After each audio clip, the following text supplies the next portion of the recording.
Auckland New Zealand से रविंद्र कोटक का प्यार भरा नमस्कार और सभी को सत श्री अकाल। जैसे कि हमने गए हफ्ते सुना था हमारे आदरणीय श्री कालू भाई सावलिया जी को, जिनके अद्भुत अनुभव से मुझे उम्मीद है सभी को प्रेरणा मिली होगी। और उन्होंने एक जो डायलिसिस का भी जो एक केस बताया, बहुत ही किसी को भी प्रभावित कर दे, इतना अच्छा अनुभव उन्होंने हमारे साथ शेयर किया। उनकी सेवा अद्भुत है हमारे न्यू डाइट सिस्टम में। तो आज उनके पास उनके ही खजाने से और कुछ हम अनुभव जानेंगे। तो ऐसे हमारे आदरणीय कालू भाई सावलिया जी का इस प्रोग्राम में फिर से हम स्वागत करते हैं।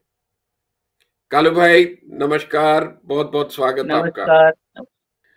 कालू भाई, जैसे कि आपने लास्ट वीक हमको बहुत कुछ बताया था कि आपके हाँ, अनुभव इतने प्रेरणादायी थे कि हमारे श्रोताजन बहुत ही प्रभावित हुए हैं। और आगे भी ऐसे ही कुछ हम आपसे उम्मीद करते हैं इस प्रोग्राम में भी। तो आज मैं ये आपको ये पूछना चाहता हूँ, क्योंकि जहां तक मैंने सुना है आपके पिताजी के बारे में ये अनुभव हम सुनना चाहेंगे, क्योंकि बहुत ही अद्भुत और बहुत ही अलग सा एक बहुत बड़ा अनुभव आपने बताया था। तो मैं चाहता हूं वो आप दर्शकों को बताएं। तो आपके पिताजी का क्या एग्जैक्टली हुआ था और क्या पोजीशन में आपने एनडीएस करवाया, क्या नहीं, आप जरा विस्तार में हमारे दर्शकों को बताइए प्लीज। तो मेरे पिताजी 90 साल का था और वो कभी बीमार नहीं हुआ था। वो खेत काम कर रहे थे, मेरा पूरा खेत का काम वही कर रहे थे और उसके कभी बीमार नहीं हुआ था। लेकिन वो खाने में दूध बहुत लेते थे, चाय पीते थे। उसके बाद उसको एक दिन 90 साल की उम्र में अटैक और पैरालिसिस आया। तो जो अच्छा। हमारे गुरुजी रहते हैं वहाँ अमरेली, गुजरात में, वहाँ हमने जी। एडमिट किया हॉस्पिटल में। तो डॉक्टर लोग ने ऐसा ही बोला कि उसको अभी यहाँ 5 दिन 10 दिन रुकना पड़ेंगे। तो वहाँ रुक गया और मैं तभी सूरत में था। तो मुझे मेरे भैया का फ़ोन आया और बोला कि भाई तू ऐसे आ जा, तो पापा को ये अभी बहुत बीमारी है। तो डॉक्टर लोग बोल रहे हैं कि सबको बुलवा लो। तो मैं वहाँ अमरेली जाकर मेरे पास तो कुछ नहीं था, मैंने ये नई भोजन प्रणाली शुरू कर दी। तो मेरा पूरा परिवार वहाँ था, मेरा सगा-संबंधी थे। वो सब लोग बातें करने लगा कि उसको यहाँ जो खर्चा होता है इसीलिए ये प्रयोग करने के लिए बोल रहे हैं। तो मेरी कोई बात नहीं सुन रहा था। मैंने गुरुजी को हॉस्पिटल में बुलवाया और गुरुजी आए वहाँ। तो गुरुजी ने मुझे इतना ही बोला कि कालू भाई घर पे लेकर जाओ, यहाँ कोई रिज़ल्ट मिलने वाला नहीं। लेकिन हमारी कोई सुनते ही नहीं थे। तो मैंने बोला कि आप एक काम कीजिए, ये रुपया देता हूँ, आप दवाइयाँ लो और यहाँ हॉस्पिटल में ही रुको। तो सब लोग खुश हो गए कि अभी वो पैसा देने लगा है तो यहाँ दवाइयाँ ही करवा ले। दूसरे दिन डॉक्टर सुबह में आए और मेरे पिताजी को सब उसने देखा और बताया कि अभी आपके पिताजी की आयुष 5 घंटे का है और आपको जो तैयारियाँ करना है वो कर लो। तो सब लोग तैयारियाँ करने लगा, उसको सबको फ़ोन करने लगा और सब जगह पर फ़ोन कर दिया कि भाई हमारा पिताजी अब जाने वाला है, जिसको आना है वो मिलने के लिए आ जाओ। तो सब लोग आने लगा। बाद में मैंने बताया कि आप मुझे 5 घंटा डॉक्टर ने दिया है, तो मुझे एक ये प्रयोग करने दीजिए। तो सब लोग बोला कि आपका प्रयोग कीजिए। तो मैंने उसका ऑक्सीजन निकाल दिया, खुराक की नली निकाल दी और ये यूरिन का नली निकाल दिया। तो डॉक्टर मेरे पास आया और बोला कि कालू भाई 5 घंटे के लिए आप क्यों परेशान कर रहे हैं? तो मैंने बोला कि 5 घंटा आपने दिया है, मैं मेरे पिताजी को मेरे गाँव लेकर जाओ और वहाँ मेरे पूरे गाँव वाले उसको मिलने के लिए आएँगे और सबके साथ 2 घंटा तो रहेंगे, तो उसको भी ऐसे लगे कि जाते समय मुझे सब मिल गया। तो डॉक्टर बोले कि आपकी इच्छा। मैं घर पे लेकर गया और मेरे पास तो कुछ नहीं था। मैंने घर पे जाकर सिर्फ ये संजीवनी एनिमा पॉट्स यूज़ किया, एनिमा उसको दिया, तो उसके हाथ से इतना मल निकला कि काला डामर जैसा और दुर्गंध मार रहा था। उसको थोड़ा राहत हो गई। शाम हो गया, डॉक्टर ने 5 घंटा दिया था, यहाँ 10 घंटा हो गया, तो मुझे ऐसा लगा कि भगवान ने कुछ रिपेयरिंग का काम शुरू कर दिया है। उसके बाद शाम को फिर वापस एनिमा दिया, तो वापस मल इतना ही गंदा निकला और सुबह में फिर वापस एनिमा दिया। डॉक्टर लोग ने जो 5 घंटा दिया था, यहाँ दूसरा दिन चल रहा था। ऐसे मैंने 4 दिन तक एनिमा, सिर्फ एनिमा देता रहा और 2 स्पून पानी देता था। तो वो सो रहे थे, उसको कोई पता ही नहीं था कि क्या सब कुछ चल रहा है। उसके बाद जी। 5 दिन हो गया, डॉक्टर ने 5 घंटा दिया, यहाँ 5 दिन हो गया। 5वें दिन वो सुबह में उठ बैठकर मुझे बोला कि भैया मुझे कुछ खाने का है।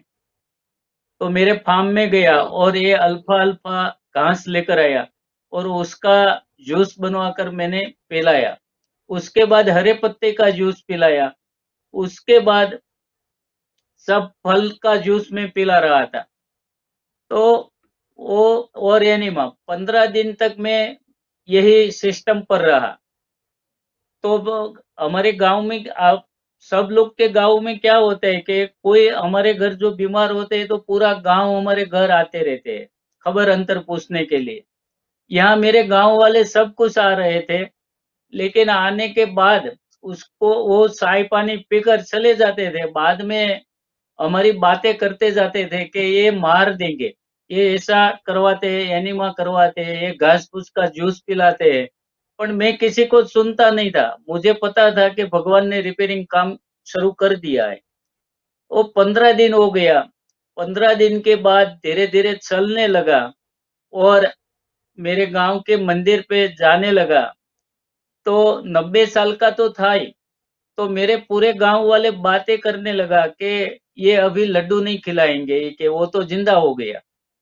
ऐसे सब लोग ने ऐसे लगा, तो मैंने किसी को, मुझे लड्डू खिलाना ही नहीं था।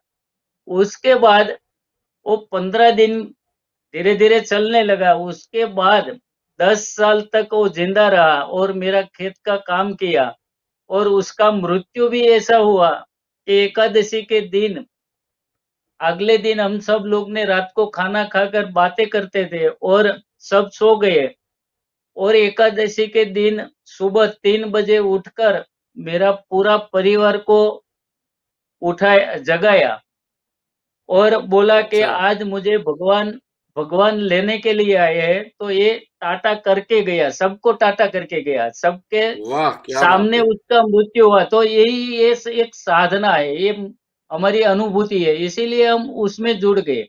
ऐसे एक प्रयोग मेरे पास ऐसा ही आया था, तो जी। उसमें डॉक्टर लोग ने मुझे रिज़ल्ट नहीं करने दिया, तो ये रिज़ल्ट नहीं मिला। 2013 में हम भोपाल में गए थे शिविर करने के लिए, तो वहाँ विधानसभा में सब विधायकों को यही खाना खिलाया। तो वहाँ से हमको 10 दिन के बाद हमको गुजरात आना था, हमको दिल्ली भेज दिया।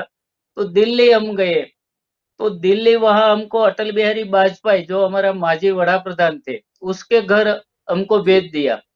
तो वहाँ हम गए और हमने देखा तो अटल बिहारी वाजपेयी एक बेड पर सो रहा था, उसको हलन-चलन बिल्कुल नहीं, सामने एक टीवी, वो देखते थे। तो वहाँ जाकर मैंने ये ट्रीटमेंट चालू की, उसको भी मैंने मेरे जात से एनिमा दिया और ये सब हरे पत्ते का जूस, ऐसे सब कुछ जूस में पिला रहा था। तो उसके बाद वहाँ अच्छा। बड़े बड़े घर में बड़े-बड़े डॉक्टर आते रहते हैं ना, इसीलिए सब हाँ डॉक्टर जी। लोग उसको दूध पिलाते थे कि वो बोल रहे थे कि साहब जी को कमज़ोरी आ जाएगी। तो मैंने मना कर दिया कि भाई दूध पिलाना है तो मैं यहाँ से निकल जाऊँगा। लेकिन वो लोग नहीं मान रहे हाँ। थे। मगर सिर्फ़ 3 दिन में उसका बीपी एकदम नॉर्मल हो गया, उसका हाथ और पैर ऐसे टेढ़ा हो गया था, वो सब खुलता नहीं था, ये सब ऐसे खुलने लगा। तो गुरुजी बोला कि आप वहां रुक जाओ, 15 दिन नहीं, महीना, लेकिन उसको ठीक कर दो। आपके पिताजी के जैसे किया वैसे ही वाजपेयी को ठीक कर दो। लेकिन वहां डॉक्टर लोग कोई नहीं मानते थे। इसीलिए मैंने गुरुजी को बताया कि वो दूध पिला रहे हैं। तो गुरुजी बोला कि आप चले आओ, उसको बोल दो कि आप संभाल लो, उसको कमजोरी आती है तो आप दूध पिलाओ, हमारे में दूध अलाउड नहीं है। तो मैं छोड़कर आ गया। लेकिन आज अटल बिहारी वाजपेयी भी मेरे पिताजी के जैसे अभी अच्छा होगा, हो रहा था, लेकिन डॉक्टर लोग नहीं करने देते। आज मेरे पास बहुत डॉक्टर आ रहे हैं, मेरे ऑफिस में आ रहे हैं, मेरे पास तो कुछ, मैं पढ़ा लिखा नहीं हूँ, और आ रहे हैं और मुझे बोल रहे हैं कि मुझे ये ब्लॉकेज है, मुझे घुटने का दर्द है, मुझे ये डायबिटीज है। तो मैं तो उसको यही समझाता हूँ जो गुरुजी ने मुझे बताया, यही भाई आप रसाहार कीजिए, एनिमा लीजिए, तो वो भी डॉक्टर लोग अच्छे होने लगता है। तो ये साधना है, ये साधना जब भी हम करेंगे तभी हमको अनुभूति रहती है। आज मेरे घर में मेरा पूरा परिवार ये साधना कर रहे हैं, और मेरा 2 लड़का था, सूरज और चंद्रेश। तो सब लोग मुझे ऐसे ही बोल रहे थे कि हम शिविर में जाने लगे, मेरा बिजनेस सब बंद हो गया। तो सब लोग बोल रहे कि ये क्या खाएंगे, क्या करेंगे, उसका लड़का बड़ा हो रहा है, उसको कौन लड़की देगा। तो ये सब कुछ भगवान पर छोड़ दिया, और आज मंदिर में नहीं जा रहा हूँ। आज जो यहाँ मेरे पास जो लोग आ रहे हैं उसमें हम भगवान दिखते हैं और ये सेवा कर रहे हैं। तो हम बहुत दुबई बढ़िया। गए थे, शिविर करने के लिए दुबई में गए थे, वहां 1.5 महीना रुका। वहां से हम आए, अच्छा। तभी मुझे एक फोन आया मेरा बड़े लड़के के लिए कि आप लड़की देखने के लिए आ जाओ। तो मैं सौराष्ट्र में लड़की देखने के लिए, मैं और मेरी धर्मपत्नी और मेरा लड़का सूरज, हम देखने के लिए गया। तो वहां हमने लड़की देखी तो मुझे पसंद आई, मेरी पत्नी को पसंद आई, और मेरा लड़का सूरज इतना ही बोला कि पापा मुझे थोड़ी बात करने दो, तो बात आगे बढ़ेगी। तो मैंने बोला कि भाई आप दोनों साथ में बैठकर थोड़ी बातचीतें कर लो।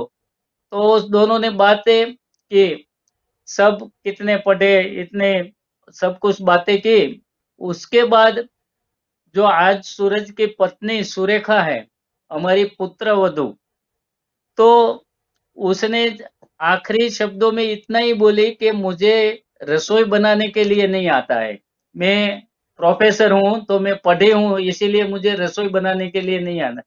तो मेरे लड़के ने इतना ही बोला कि मेरे घर रसोई बनती नहीं है। तो भगवान ने बनती देखो हमको ऐसी नहीं। लड़की दे दी। तो आज वो पूरा शिविर कंडक्ट कर रही है, तो भगवान सब कुछ देता है। दूसरे जी लड़के जो जी। हमारा संदेश, वो हमारी शिविर में लड़की आई थी, वो पसंद आ गई, तो उसकी भी शादी हो गई। आज हम ऐसे मौज मस्ती और आनंद बिल्कुल से जी रहे हैं। मेरी दोनों पुत्र वधू, मेरी वाइफ, मेरा दोनों लड़के, सब हम पूरा परिवार उसमें जोट हो गए हैं और शिविर लगवाते हैं, और पूरा विश्व से लोग हमारी शिविर में आते हैं। नासिक में रिसोर्ट है, सूरत में शिविर करते हैं, तो पूरा पहले से ही रजिस्ट्रेशन हो जाते हैं कि कालू भाई हमारा रजिस्ट्रेशन कर लो, आपके शिविर में हमको आना है। तो आज से हम गुरुजी से हम कभी जुदा नहीं होंगे, कारण के गुरुजी हमारा, आज हमारा जो जीवन धन्य बना है वो गुरुजी से बना है। तो ये गुरुजी भी कितना अच्छा है कि किसी के पास 1 रुपया नहीं मांगते हैं और ऐसी ही सेवा करते हैं। तो आज हमारे साथ रहते हैं और हम उसके साथ रहते हैं, तभी वो मुझे बता रहे हैं कि कालू भाई देखो भगवान क्या काम करते हैं। खरेखर ये एक अनुभूति है, जो मेरे पास कुछ नहीं था। मेरा परिवार बोल रहे थे उसके लड़के का क्या होगा, आज सब दोनों की शादी हो गई, दोनों को एक घर बच्चा हो गया, तो हमको क्या चिंता है, सब कुछ भगवान कर रहे हैं। हमारा काम यही है कि भगवान का काम करना है, तो आज हम कर रहे हैं। बिल्कुल। गुरुजी हमको ये बता रहे हैं, तो हम ये सब साथ में मिलकर सब लोग कर रहे हैं।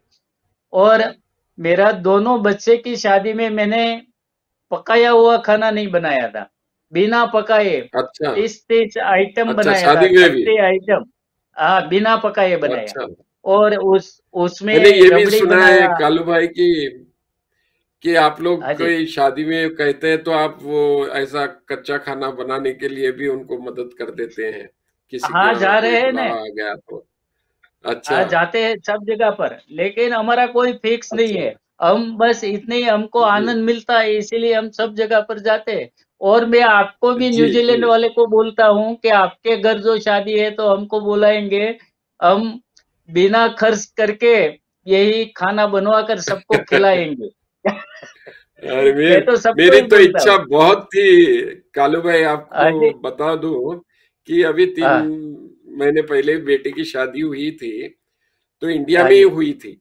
मेरा मन भी था वो कि बात ये है। खाना रखूं, लेकिन क्या तो था कि मुझे ये बोला कोविड का था तो। सिचुएशन ऐसा था कि ट्रैवलिंग हो नहीं पाता था, मतलब ऐसा हालत थी। अच्छा और अच्छा। भगवान की कृपा से सब काम हो गया, लेकिन और होटल वालों की भी रेस्ट्रिक्शन होती है, बाहर का खाना नहीं रखते, तो ये सब बराबर। अड़चने आ मेरे गई। तो नहीं तो मेरा मेरे बहुत दिल लड़के था उसमें। मेरे मेरे लड़के की शादी में 2-2 हजार लोग थे, लेकिन बिना पकाए सबको खिलाया। वो तो सही है, लेकिन मेरे वाह। पिताजी 10 साल तक जिंदा रहा, तो सब, मेरे जी। गांव वाले को लड्डू खाना था। तो मैंने भी सब शिविर में आमंत्रित सबको कर दिया। मैं शिविर में जाता था तो भाई मेरे घर एक, हमने एक प्रसंग रखा है। तो मेरे पिताजी को मरने के बाद जो विधि करते थे वो मैंने पहले जिंदा था तभी कर दिया।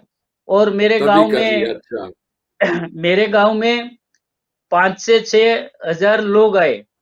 और मेरा गांव वाले अच्छा। बोलने लगा कि ये क्या कर रहे हैं, यहाँ कुछ खाने पीने का नहीं है, क्या करेंगे, क्या खिलाएंगे, कोई यहाँ महाराज नहीं बुलाया है। लेकिन जैसे ही मेहमान हम्म। आया वैसा ही मैंने आयोजन कर लिया था। उसमें भी मैंने 30 जी। आइटम बनाई थी। एक ट्रक भर के वाह। नारियल मंगवाया था, उसका दूध निकाल कर अच्छा। उसका रबड़ी बनाया, और आइसक्रीम बनाया, और 3-4 जात के अच्छा। लड्डू बनाए। सब पूरा व्यंजन हाँ हाँ। इतना लोगों ने खिलाया। 2 दिन बिल्कुल बिना गैस के खाना खिलाया।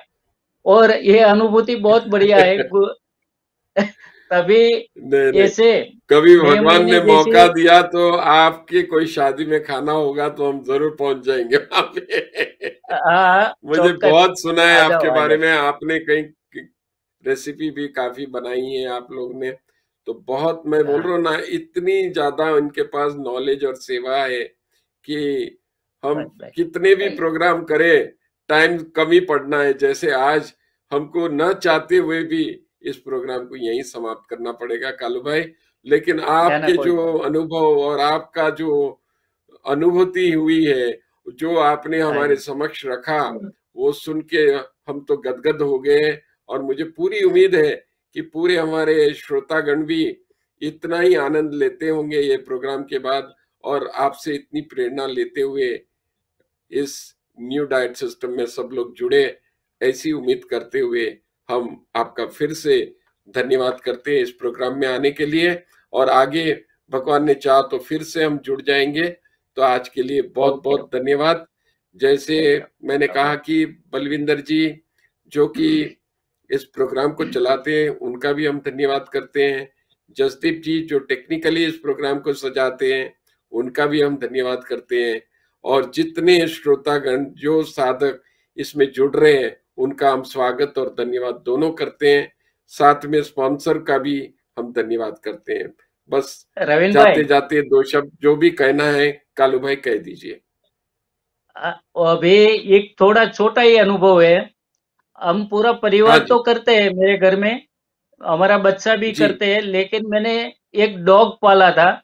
उसका नाम डोली था, हाँ हाँ। कुत्ती थी। अच्छा। वो भी, वो मेरे साथ रहकर 16 साल तक कच्चा ही खाया, बिना पकाया हुआ। और एकदम क्या तंदुरुस्त बात। जिंदगी जी रही थी। 16 साल के बाद उसका मृत्यु हो गया, लेकिन कोई कभी बीमार नहीं हुई थी। तो ये क्या भी बात है। हमने एक अनुभव किया है।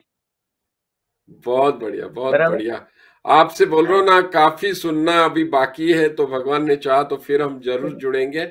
लेकिन आज के लिए जुड़ेंगे जुड़ेंगे। शॉर्ट टाइम में भी आपने ओ, इतना समय निकाला, बहुत बहुत हाँ धन्यवाद जी। करते हैं आपका। थैंक यू धन्यवाद। जी। ओ, थैंक यू। बहुत बहुत धन्यवाद सभी का, बहुत बहुत धन्यवाद। सारी जिंदगी दूसरों के लिए जीते जीते अपने बारे में सोचने का वक्त ही नहीं मिलता। खुद पे ध्यान दे सकें, खुद की भी फिक्र कर सकें, अपनी सेहत की फिक्र कर सकें, इसका कभी मौका ही नहीं मिलता। बस दवाइयों का बोझ लिए चलते जाते हैं। पर अब आपको ये दवाइयों का बोझ नहीं उठाना पड़ेगा। टीवी नजरिया में बात होगी आपकी तंदुरुस्ती की, सेल्फ हीलिंग की। एक्सपर्ट रवीन कोटक द्वारा आपकी सेहत पर अपना नजरिया पेश किया जाएगा। अगर आप कोई भी बीमारी से जूझ रहे हैं, जैसे blood pressure, diabetes, psoriasis, cancer, asthma, migraine या कोई भी बीमारी से आप जूझ रहे हैं, तो आपके लिए मैं यहाँ एक सोल्यूशन ले आया हूँ। मंथ्स में without any exercise, without going to the gym, I reduce 15 kgs of weight. और दूसरा बेनिफिट मेरे लिए ये था कि जो पीरियड पेन है मेरी, वो बिल्कुल खत्म हो गई है। तीसरा बेनिफिट ये था कि मेरा ये NDS फॉलो करने से पहले बहुत हेयर लॉस होता था, और इतने मेरे हेयर लॉस होता था कि I always used to go out of my house to comb my hair, because if I would comb my hair in the house there would be hair all over the carpet, which was very annoying, very frustrating. लेकिन अब मैं I can comb anywhere I like because there is no hair loss at all. I have lost 14 kilos. 10 weeks हुआ है और मैंने 11 kg lost किया है. My GP recommended me that I should follow Raveen Kotak's NDS. आज जो सुनने को मिला वो बहुत माइंड चेंजिंग है। I found it very inspirational. मैंने 2.5 months से न्यू डाइट सिस्टम स्टार्ट किया। I have lost 13 kg. एक महीने में आपकी पूरी काया पलट हो जाएगी। धन्यवाद। ओनली ऑन टीवी नजरिया के टॉक शो तंदुरुस्ती द सेल्फ हीलिंग में बिना दवाइयों और बिना पैसों के परमानेंट समाधान।